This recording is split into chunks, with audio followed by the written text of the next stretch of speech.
अखंड ज्योति मई 2021। शीर्षक है ऐसे होती है परमानंद की अनुभूति।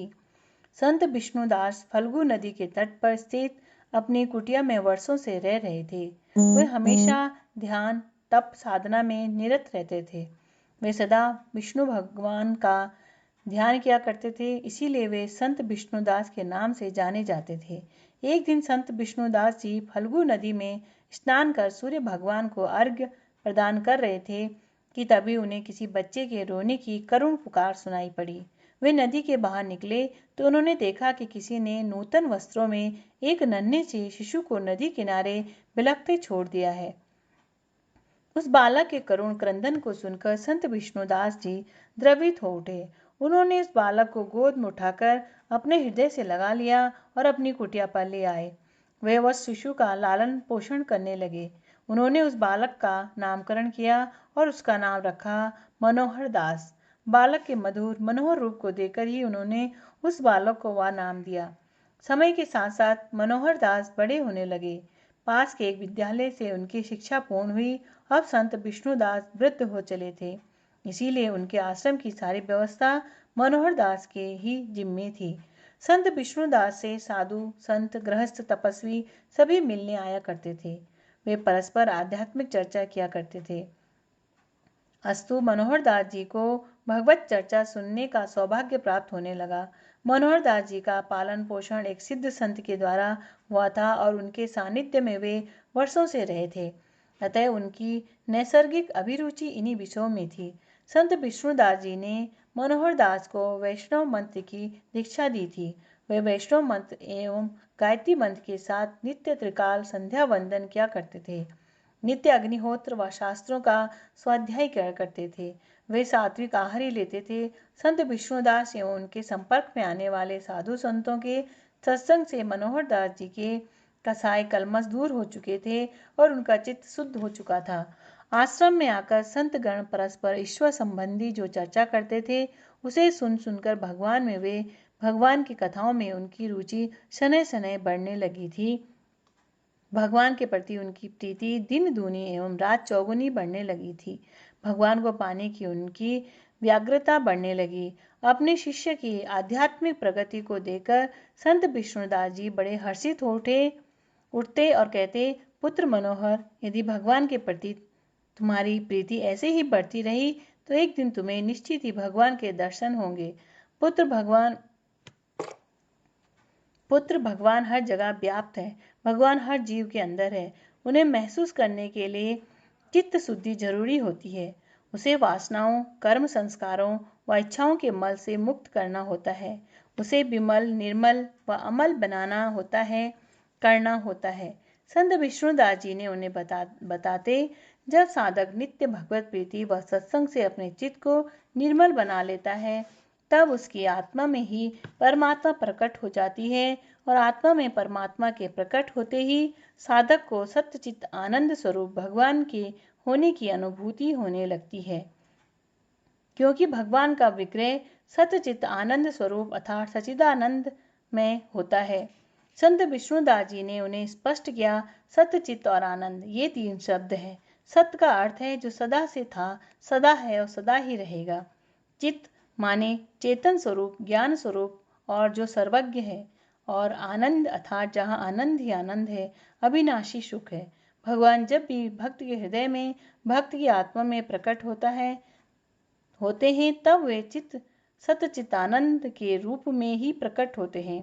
तब साधक की सहज ही सत्य में अर्थात जो नित्य है, सनातन है, शाश्वत है, अर्थात जो सदा से था, सदा से है और सदा से ही रहेगा, उस परमात्म तत्व में स्थिति हो जाती है। संत मनोहर दास जी को अनुभव हुआ कि ऐसे में साधक सत्य में स्थित हो जाता है। वह सत्य स्वरूप ईश्वर में स्थित हो जाता है। तब वह असत्य में स्थित नहीं हो सकता। सदा सत्य में स्थित होने के कारण उसकी प्रकृति स्वभावतः ही शिवमय अर्थात कल्याणकारी हो जाती है। जैसा कि कहा गया है, सत्यम शिवम सुंदरम, अर्थात जो सत्य है वही शिव है, कल्याणकारी है वही शुभ है, और जो शुभ है, जो कल्याणकारी है, वही सुंदर है। भगवान के सत्य स्वरूप की अनुभूति व उस अनुभूति में सदैव के लिए स्थित हो जाने से साधक को स्वभावतः ही सत्यम शिवम सुंदरम की अनुभूति होने लगती है। वह चित अर्थात चेतन स्वरूप हो जाता है, ज्ञान स्वरूप हो जाता है। उसकी आत्म चेतना में परमात्मा चेतना के प्रकट हो जाने से वह चैतन्य हो उठता है। उसे नित्य अनित्य, सत्य असत्य, शुभ अशुभ का बोध हो जाता है। भगवान आनंद के आदि एवं शाश्वत स्रोत हैं। अतः आनंद के आदि स्रोत शाश्वत स्रोत से जुड़ते ही साधक को शाश्वत सुख प्राप्त होने लगता है। उसे परम आनंद की अनुभूति होने लगती है। इस प्रकार हृदय में सच्चिदानंद स्वरूप ईश्वर के प्रकट होने से साधक सदा सच्चिदानंद की अनुभूति करता रहता है। संत विष्णुदास जी उनके अनुभव को समझते हुए बोले, पुत्र मनोहर, ईश्वर प्रत्येक चैतन्य के भीतर विराजमान है, पर वह प्रसुप्त है। अस्तु उस प्रसुप्त शक्ति को ज्ञान, कर्म, भक्ति, ध्यान, सत्संग, स्वाध्याय आदि के माध्यम से जगाना भर है। उस प्रसुप्त शक्ति के जागते ही साधक अपने भीतर ही सत्य स्वरूप, ज्ञान स्वरूप, आनंद स्वरूप ईश्वर की अनुभूति करने लगता है। मनोहर दास जी हमेशा अपने गुरु के द्वारा प्रदत्त इस अमृत ज्ञान का स्मरण किया करते थे, ध्यान किया करते थे, तदनुसार जीवन यापन करते। संत विष्णुदास जी के महाप्रयाण के बाद मनोहर दास जी अपने गुरु के निर्देशानुसार नित्य संध्या वंदन करते हुए भगवान विष्णु के परम मनोहर रूप का ध्यान किया करते थे।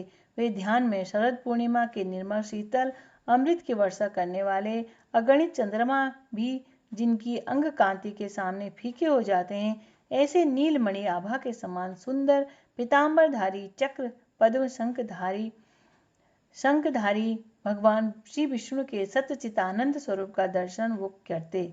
इस प्रकार भगवान के इस मनोहर स्वरूप का ध्यान करते करते मनोहर दास जी नित्य समाधि में निमग्न हो जाते।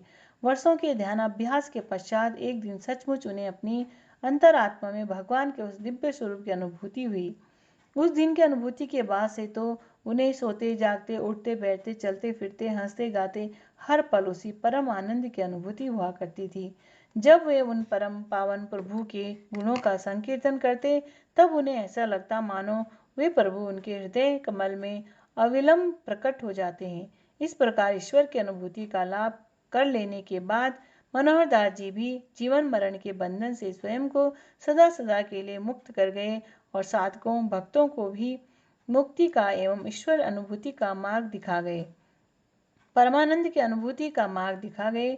सचमुच यदि साधक की भक्त की साधना सच्ची दिशा में हो, साधना में तन्मयता हो, नियमितता हो, तो उसे निश्चित ही ईश्वर की अनुभूति होती है, परमानंद की अनुभूति होती है।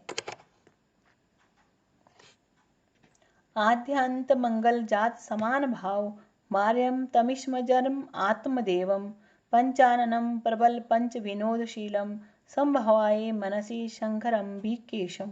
अर्थात जो आदि मध्य तथा अंत में मंगल रूप है, जिनकी कोई तुलना संभव नहीं है, जो आत्मा के स्वरूप को प्रकाशित होने वाले परमात्मा है, जिनके 5 मुख हैं और जो खेल खेल में ही सृष्टि के 5 प्रबल कर्म करने में सक्षम है, उन अजर अमर भगवान शंकर को मैं नमन करता हूँ। राधे।